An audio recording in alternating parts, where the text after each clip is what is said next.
Hello, fellow Earthlings. This is Earthling 6455463728, and I just saw a piece at the Royal Institute's YouTube channel by B. Brett Finale or Finale. Anyway, based on what I heard, I surmised that the current COVID pandemic might increase obesity, asthma, allergies in ensuing years.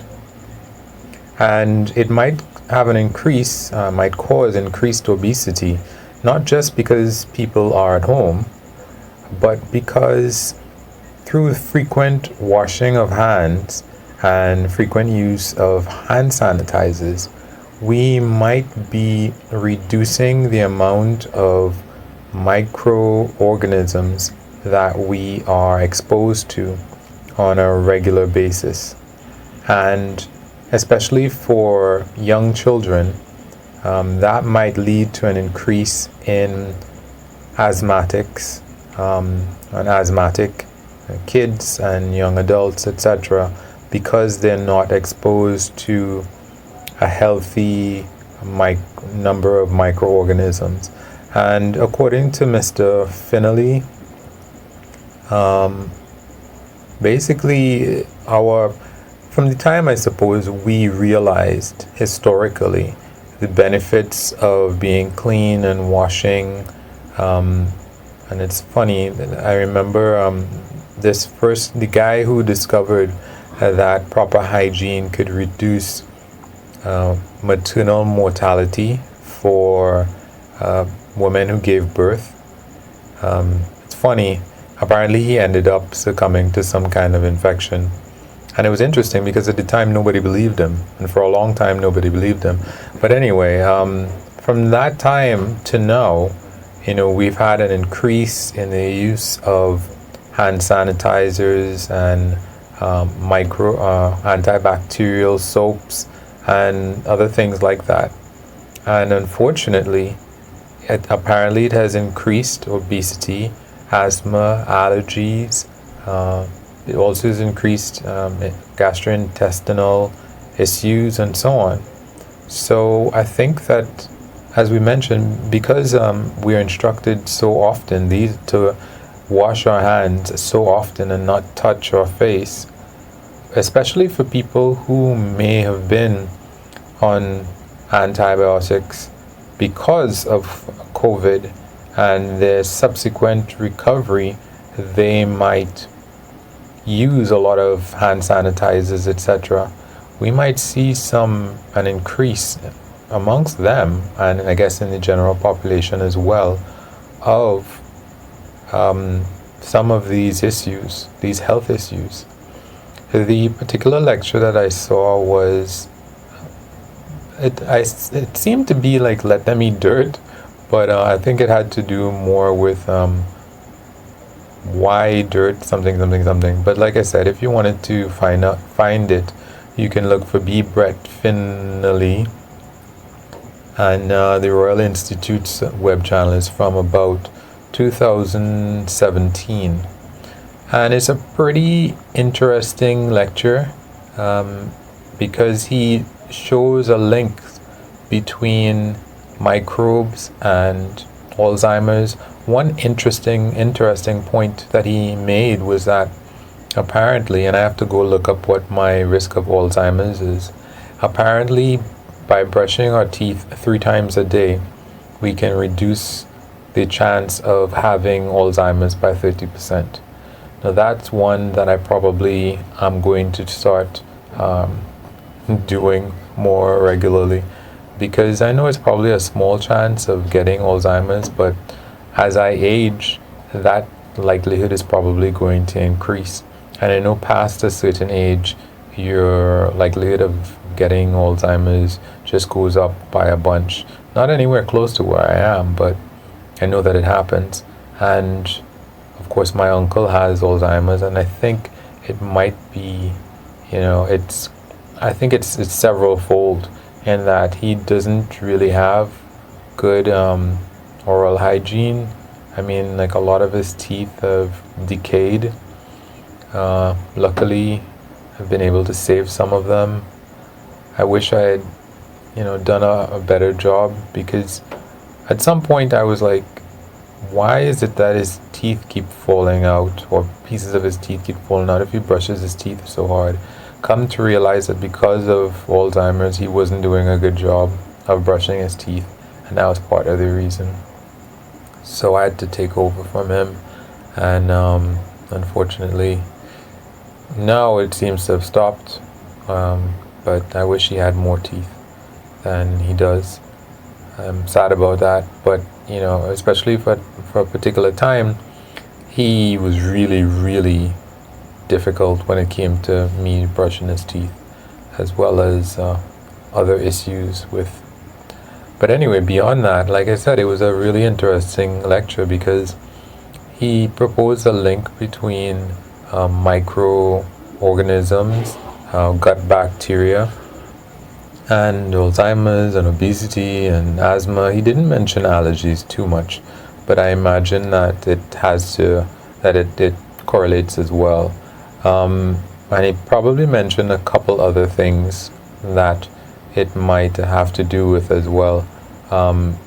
In terms of, he also mentioned fecal transplants, and how in some cases transferring, like for example, giving mice fecal transplants from thin people to an ordinary mice might make the mice lose weight, and from an obese person to a thin mice might make the mouse obese, and so on. So they were saying that it's really sad that more hasn't happened in the ensuing years, that he was alluding to, that there might be certain milestones that were going to be coming up, and unfortunately they don't seem to have appeared, not that I've been able to detect at any way.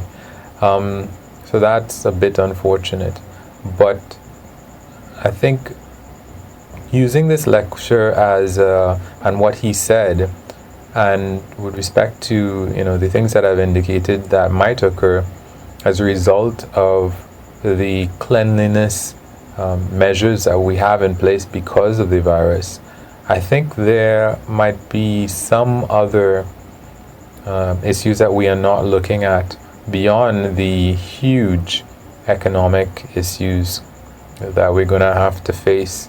But in terms of everyday life and how subsequent generations occur, because that's an interesting thing that he mentioned as well.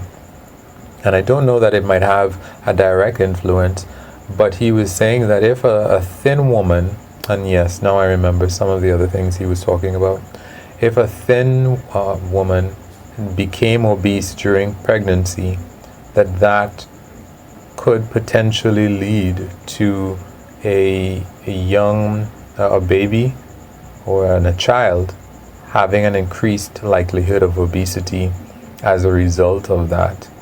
He also mentioned that normal birth, as opposed to cesareans, transferred certain microorganisms to the child that they've actually been trying to reproduce in cesarean births by swabbing the child from a cesarean birth with basically swabs that have been rubbed on the mother's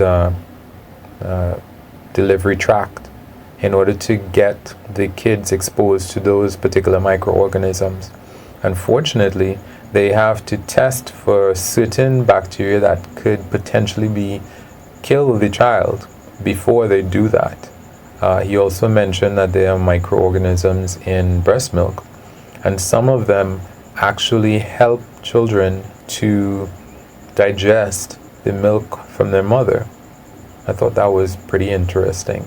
A lot of these things, of course, I would like to know more about the numbers and the percentages that these things relate to, and unfortunately, one of the ways that I've gotten a bit despondent, one can say, or disappointed in science, is that when you hear, for example, that brushing your teeth 3 times a day can result in a 30% reduction in Alzheimer's, like I was saying. And then you go and you look up your risk of Alzheimer's and you realize, whoa, I have a 6% increase risk of Alzheimer's. So a 30% increase means that I'm going to have a 4% increase of Alzheimer's.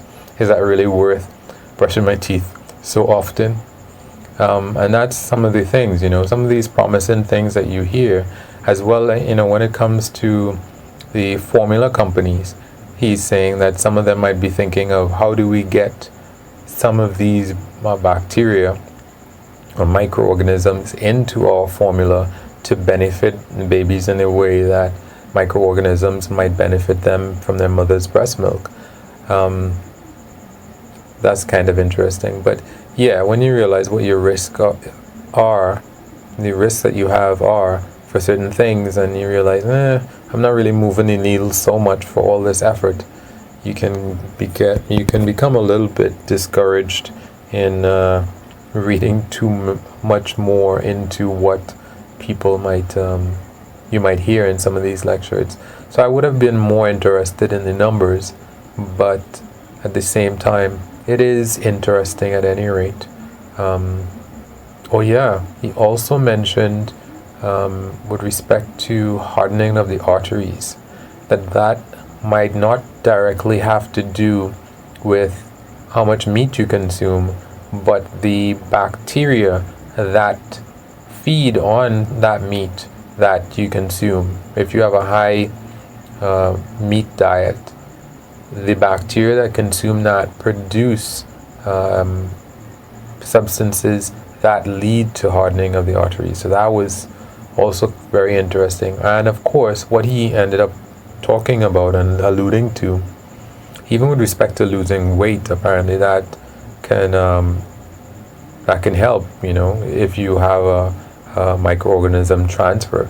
So he was saying that all of these things might be in pills. You might have microorganisms in pills that help you to increase your ability to do this or that or the other for certain diseases, to lose weight, maybe to even run faster, maybe to be more focused.